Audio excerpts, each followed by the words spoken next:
Bonjour et bienvenue. Aujourd'hui, on va s'intéresser à l'histoire cachée d'une des villes les plus connues de France, Nice.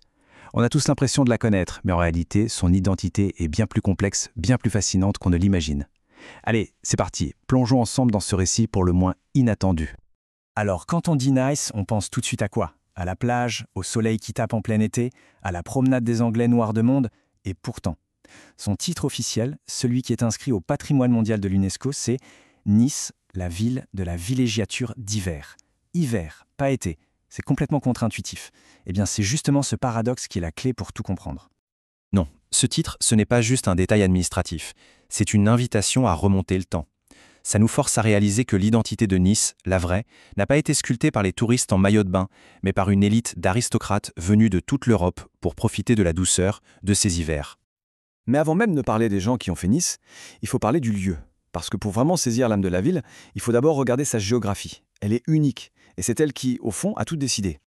L'identité de Nice, elle est littéralement coincée entre deux mondes. D'un côté, la Méditerranée, la Grande Bleue, une ouverture sur le monde entier.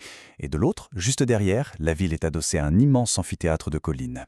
Ces montagnes, elles agissent comme un bouclier qui la protège des vents froids du nord, et c'est ça le secret de son fameux microclimat. C'est cette position parfaite qui a fait d'elle un endroit si désirable, et ce depuis des siècles. Évidemment, une position aussi stratégique, ça n'a pas que des avantages. Ça a aussi placé Nice au beau milieu d'un énorme conflit d'identité. Pendant la plus grande partie de son histoire, la ville a été comme tiraillée entre deux pôles, ce qui allait devenir l'Italie et la France. On peut résumer ça en trois dates clés. D'abord, 1388, c'est un moment fondateur. Nice choisit de se lier à la Maison de Savoie. À partir de là, et pendant quasiment 500 ans, son destin est italien. Sa capitale, c'est Turin. Il faut bien avoir ça en tête. Son annexion à la France, en 1860, à l'échelle de sa très longue histoire, c'est un événement tout récent. C'est vraiment le point essentiel à retenir. À l'identité française de Nice, ce n'est pas du tout une évidence qui remonte à la nuit des temps. Non, c'est une construction politique qui a à peine plus de 150 ans. Pendant des siècles et des siècles avant ça, son cœur, sa culture, sa langue, tout ça battait au rythme de l'Italie. Et le plus fou dans tout ça, c'est que cette histoire un peu schizophrène, elle n'est pas juste dans les livres. Elle est gravée dans la pierre, dans l'urbanisme, dans l'architecture. Il suffit de se balader dans Nice pour voir, littéralement, deux villes complètement différentes qui cohabitent en une seule.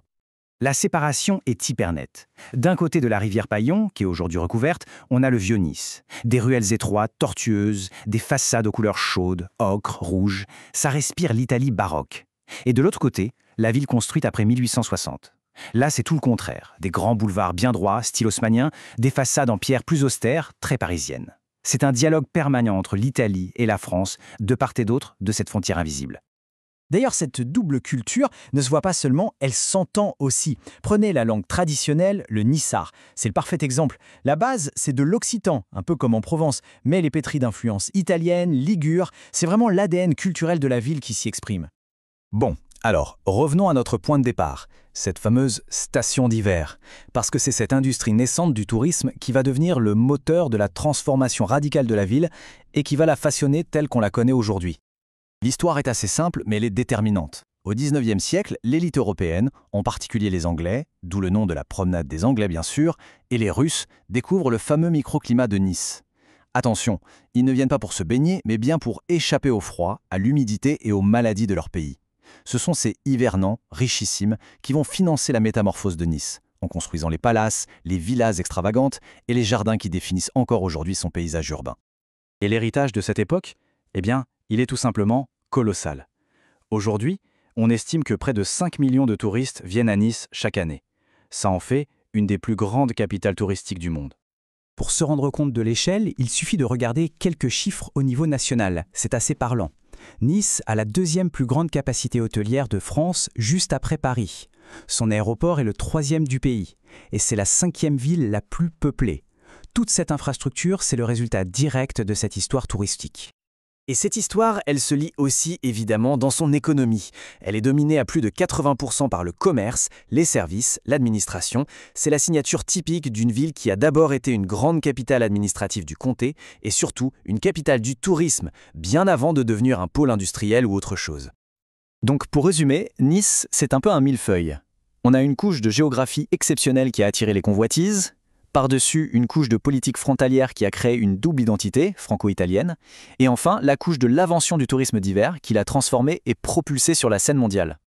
Et tout ça, ça laisse une question fascinante en suspens. Une ville qui n'est pas totalement française dans son histoire, ni totalement italienne. Comment est-ce qu'on fait pour définir son identité? Comment cet héritage si complexe continue-t-il de nourrir son présent et de dessiner son avenir? C'est une question qui reste ouverte. Merci d'avoir suivi cet éclairage.